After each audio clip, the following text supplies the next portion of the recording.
গড়ে তোলার জন্য, সুন্দর নারায়ণগঞ্জ গড়ে তোলার চেষ্টা আমরা করি। যারা দেশটাকে সীমাহীন খুন খারাপের মধ্যে নিয়ে গিয়েছিল, যারা দেশটাকে সীমাহীন জুলুম অত্যাচারের মধ্যে নিমজ্জিত করেছিল, তাদের পক্ষে কারোই যাওয়ার সুযোগ বাংলাদেশে থাকার কথা না।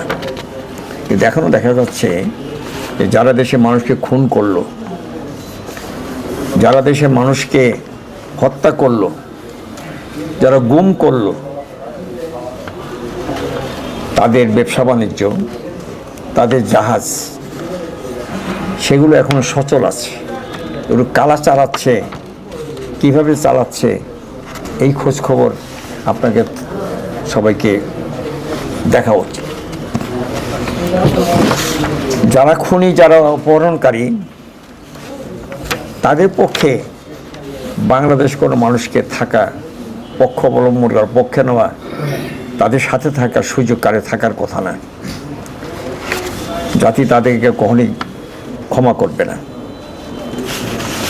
আমি এই মুহূর্তে আমাদের মহানগরগ্রামের দীর্ঘ কথা বলেছেন, কর্মসূচি ঘোষণা করেছেন। এই কর্মসূচিগুলো আমরা পালন করব, শুধু কর্মসূচির মধ্যে আমরা থাকার চিন্তা করি না।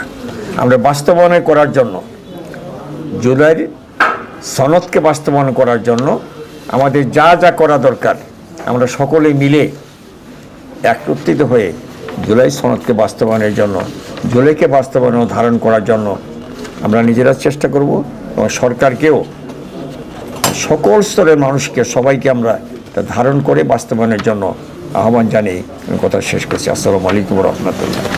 সবাইকে ধন্যবাদ। আল্লাহ